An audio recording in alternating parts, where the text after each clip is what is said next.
Hello, friends. So, welcome to the transmutation of limiting beliefs.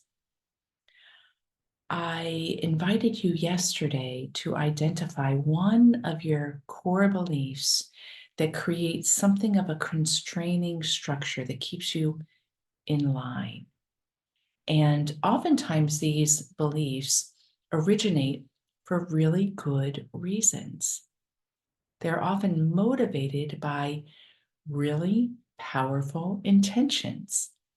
We want to be disciplined. We want to realize our full potential. We want to be open to the grace of the moment. See, all those things are really good. But part of what unleashing our wild heart is about is letting our awakening reach into every part of ourselves, that each moment's decision is free and dynamic. And we stay within structures that are allowing for that freedom. The structure can be just a thought. And we move away from structures that do not serve in the moment. Now, I mean this in the most mature sense of that understanding. This isn't about flippantly disregarding our process or disregarding being true to our word. This doesn't make us flaky. But what this does do is it draws us into a level of maturity that we are attentive to this wild heart freedom. And when we have a limited belief, we all have them, that's constraining us, there was a moment when we accepted that as true, that it did something that was good for us in the moment.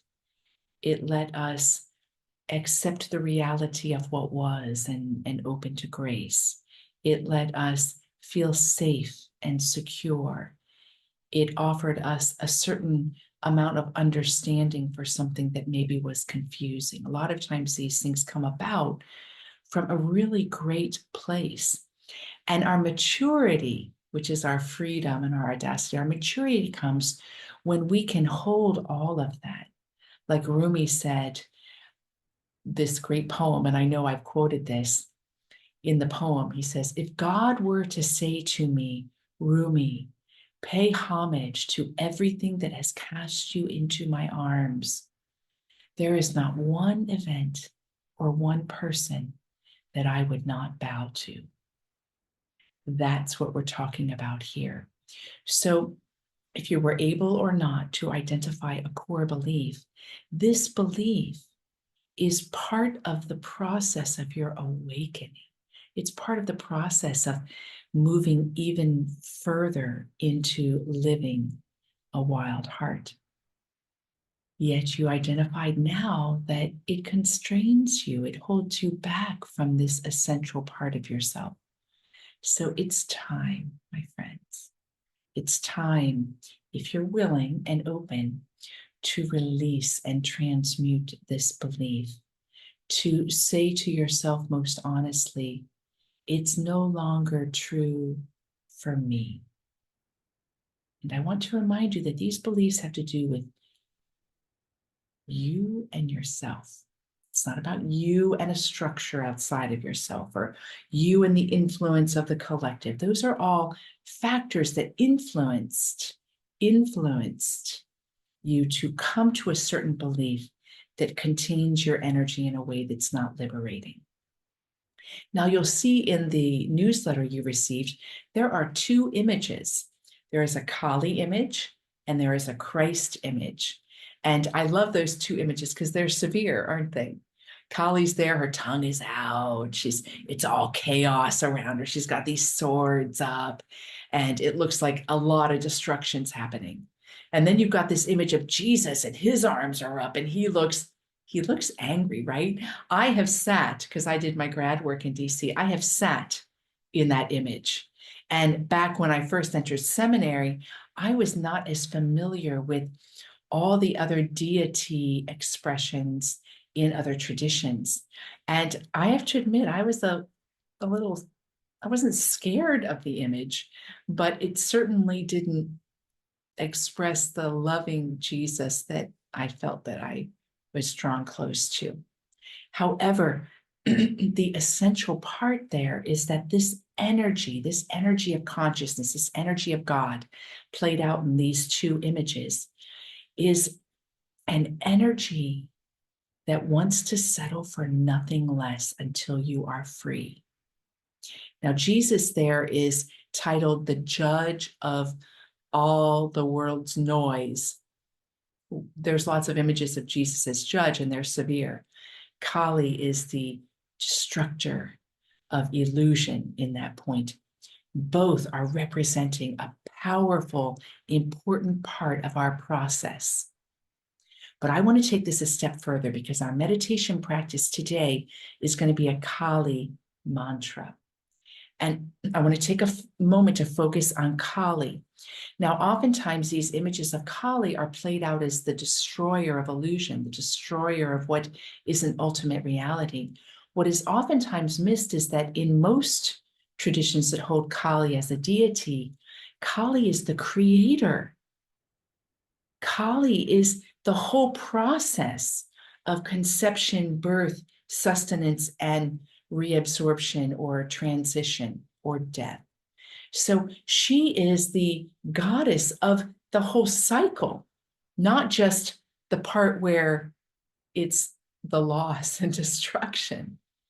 And what's important to me for us in understanding that is when we have a core belief that has originated, it has originated for our good, even if it's delusional, even if it's creating an illusion, even if it's keeping us stepped away from ourselves and in a place of little disassociation from trauma.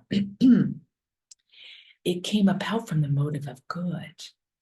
So we can approach these core beliefs that limit us from a place of true holding like Kali does. See, if I were, and I'm posing my own interpretation now, if Kali were to appear before you and come very close to a core belief that's limiting you, she would first recognize the beauty of it being created. It came into creation as a thought form for you. It came into a creation as an energy for you, for your good. And then it was sustained over time through fear, through entrenchment, through reinforcement. And now that it is coming to the fullness of its cycle, it can move into the dissolution, the destruction, or what is termed in some tantric philosophy, the reabsorption. It is loved back into just being back absorbed into the universe. We could look at Jesus that way as well. So we can look at these God and goddess energies from that vantage point that all of us is loved and held. We are never in moments of facing our own limitations being sliced and diced by consciousness. We're the ones that do that. But consciousness doesn't do that because it understands why things come into form, not as a way of justifying them, but as a way of bringing compassion to them. All right. So you can reflect a little bit about that. And now what we're going to do in today's meditation is it's going to be guided, and I'm going to take us into a place where we're present with this core belief. And if you weren't able to identify it, bring in what you're able to recognize. Maybe there's a sense, maybe you're still just placing it upon something that it has affected you. Bring that all in. Just bring it all in a non-wordy way. Just bring the story in, bring the hope to come to the core belief, bring in what you know about why it came into being, bring in your recognition that there was a way it was hoping to serve you for good. Bring in your understanding that you recognize now that it's not contributing to the wild heart, and bring in your readiness to allow the Kali energy to come in to dissolve and transform and transmute it. Doesn't that sound lovely?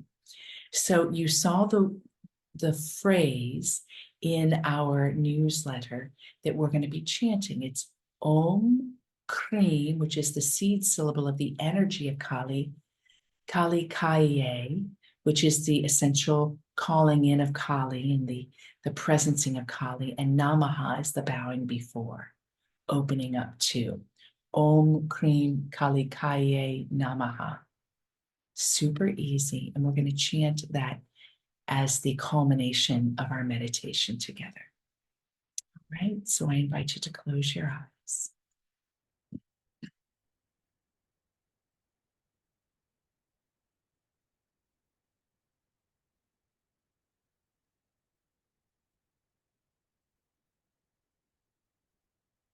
Your eyes closed. No need to move the physical body, but imagine that your hands are coming together, cupping. So you've got the sides, the pinky fingers touching each other, and you're forming like a big cup, like you would be scooping water. You don't need to do this physically. You can just simply do it in your mind's eye or energetically.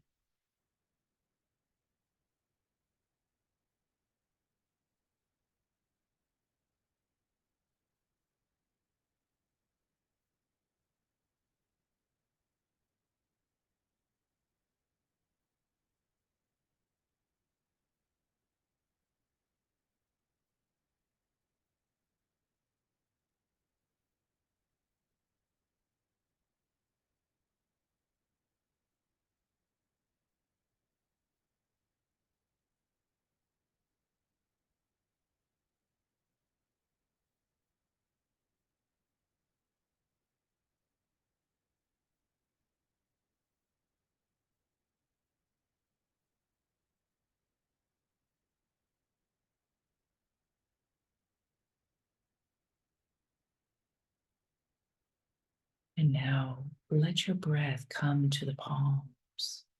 Been holding them here energetically. Focus the breath within the palms and let the breath be with each inhale and exhale, building something of a light energy ball the palms are holding. So the breath is magnifying the presence of light contained in your palms. And relax into this energy. Relax.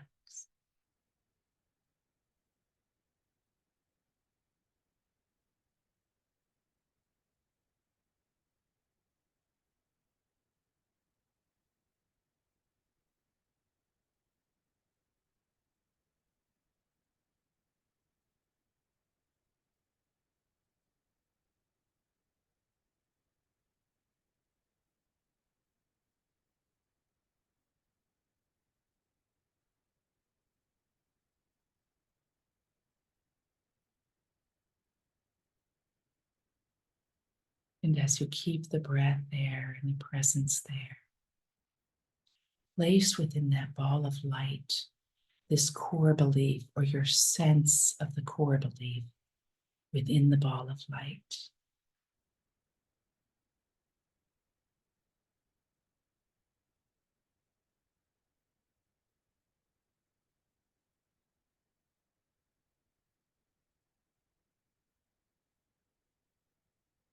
And let this light surround the journey of this belief, the creation, the journey of the belief, and now the present moment to dissolve and transmute.